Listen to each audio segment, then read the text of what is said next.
Bienvenue dans cette vidéo tuto un petit peu particulière. Je me filme et je vais devoir expliquer ce que vous avez à l'écran. Parce que ce petit tableau Excel, malheureusement, je ne peux pas faire un copier-coller dans la zone commentaire. C'est pas l'envie qui me manque, mais c'est impossible. Donc je vais devoir vous montrer les formules et vous allez devoir le recréer chez vous. L'idée ici est de comparer, vous le voyez juste ici à droite, le tarif journalier, hebdomadaire et mensuel des tickets de train. Et en fonction de votre usage à la semaine, de déterminer quel est le plus avantageux pour vous, en fonction de certaines valeurs que je vais vous expliquer.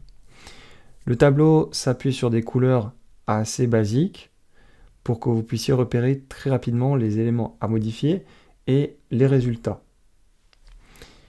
On va commencer par les couleurs en bleu, donc ce sont tout simplement les titres des différentes colonnes, donc les semaines, les jours, le coût optimal et le choix optimal. En jaune, ce sont les cases variables que vous allez devoir modifier vous-même. Donc, il y a les jours par semaine et il y a les tarifs donc, journaliers, hebdomadaires et mensuels. Une fois que vous aurez rempli toutes ces valeurs, automatiquement, toutes les autres cases vont se remplir, vont se colorier en vert ou en rouge en fonction de ce qui est plus avantageux pour vous. On va regarder très rapidement cette histoire de colonne jour. À quoi ça correspond? Dans un mois, il y a 4 semaines. Ça, c'est le b.a.-ba. Semaine 1, je vais utiliser le train 2 fois. Le reste, je ne peux pas le faire en train, je suis obligé d'utiliser la voiture, donc je mets 2 jours. Semaine 2, je peux utiliser le train 3 fois. Enfin, 3 jours, je vais utiliser le train. Semaine 3, je vais utiliser le train durant 2 jours. Semaine 4, durant 4 jours. Donc ces valeurs-là sont à remplir avant la fin du mois, en prévision du mois qui arrive. Donc là, on est le 30, et j'ai rempli en prévision du mois de février. Donc là, c'est tout le mois de février qui arrive. Une fois que j'ai rentré ces valeurs et mis des tarifs, il va m'estimer le coût optimal, et en lien avec la case de gauche, le choix optimal. C'est exactement la même chose, sauf qu'il met un mot à la place et une couleur qui vous permet très rapidement, visuellement, de comprendre que le rouge, c'est pas la bonne solution. Donc le coût optimal, ça veut dire tout simplement comparaison entre le tarif journalier et le tarif hebdomadaire et voir ce qui est le plus avantageux en fonction du nombre de fois où vous allez utiliser le train. Il va vous prendre le moins cher. Donc là, il estime que le moins cher, c'est 8,70 €. Et donc, en réalité, ça correspond au tarif hebdomadaire. Alors, pourquoi le tarif ici est moitié moins cher? Parce que mon employeur, il rembourse la moitié des abonnements. Donc, du coup, il y a une petite division par deux. Ce qui fait que, dans la plupart des cas, ici, le tarif hebdomadaire est de facto le plus intéressant. Donc là, on voit que c'est systématiquement hebdomadaire. Ici, vous avez le total du mix. Donc, en fait, c'est le total de ces 4 cases. Donc, il additionne les 4 semaines. On a 34,80 € si on devait acheter un ticket hebdomadaire, 4 fois. Et il va comparer ce résultat, le total, au ticket mensuel, qui lui aussi est du coup divisé par 2 parce que mon employeur rembourse la moitié du ticket. Et donc, on se rend compte que le ticket mensuel coûte moins cher que 4 abonnements hebdomadaires. Donc, là, il me met mensuel et il me le surligne en vert pour me dire c'est ça que tu dois acheter. Si maintenant, je vais vous le montrer, imaginons que le tarif mensuel a un prix exorbitant, 200 €. Toutes les valeurs ici viennent de se changer en direct. Donc il a repris les valeurs hebdomadaires, il a fait le total, et là il a fait la comparaison de 100 € contre 34. Il a estimé que hebdomadaire ça vaut plus, vous gagnez de l'argent ou en tout cas, vous ne dépensez pas autant que pour un tarif mensuel. Du coup, il vous le surligne en vert, et là, il vous le barre en rouge, et il vous met quand même mix jour plus hebdo, donc regardez là, et c'est ça que vous allez devoir acheter.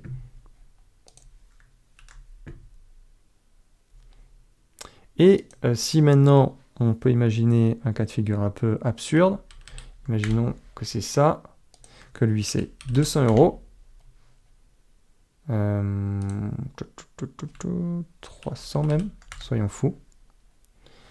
On peut imaginer qu'il y a cette situation qui est complètement folle, donc du coup, ce qui est le plus intéressant, c'est le tarif journalier.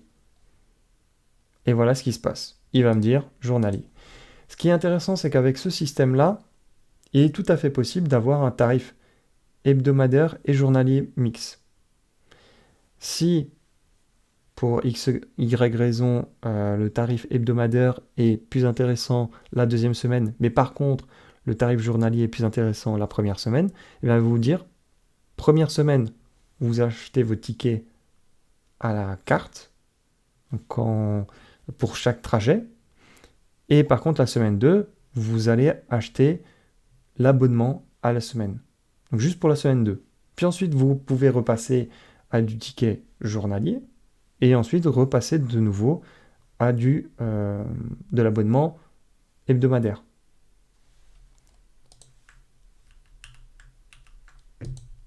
Donc ce tableau-là est extrêmement efficace. Si maintenant la SNCF change ses valeurs, ben vous l'avez vu, j'ai juste qu'à les changer et automatiquement il va me recalculer les variables. Ce qui peut être sans doute intéressant, c'est d'extraire le remboursement employeur. Peut-être faire une case ici remboursement employeur et mettre le pourcentage. Parce que chez moi c'est 50%, mais pas impossible que chez d'autres employeurs ça soit plus élevé ou moins élevé. Et donc là, forcément, les valeurs vont toutes changer. Donc je vous invite à faire pause et à mettre en grand écran. Voilà, là c'est mieux, vous avez les valeurs là qui sont en grand. Vous pouvez mettre pause, donc là ce sont les mêmes valeurs ici. Simplement la première case ici citée est différente. Là vous avez la somme et ici vous avez la comparaison de C6, donc le total du mix versus G4, donc ici le tarif mensuel divisé par 2 dans mon cas. Comment est-ce qu'il arrive à gérer hebdo ou journalier? Et bien en fait, c'est cette valeur-là, et la seule chose qui va changer, c'est la colonne B, donc 2, 3, 4, 5. Vous voyez, ça ne bouge pas. Et ensuite, celle-ci est un petit peu différente. Et c'est tout. Et donc, là, le code couleur, c'est simplement le pot de peinture. Pareil pour le bleu. Par contre, ici, pour le rouge et le vert, je vais revenir dans un zoom normal. Je vais vous montrer. C'est une mise en forme conditionnelle. Et donc, pour D7, donc D7 c'est mensuel, voici les formules. C'est surtout ça qu'il faut regarder. On applique à la case D7 et on met cette valeur-là.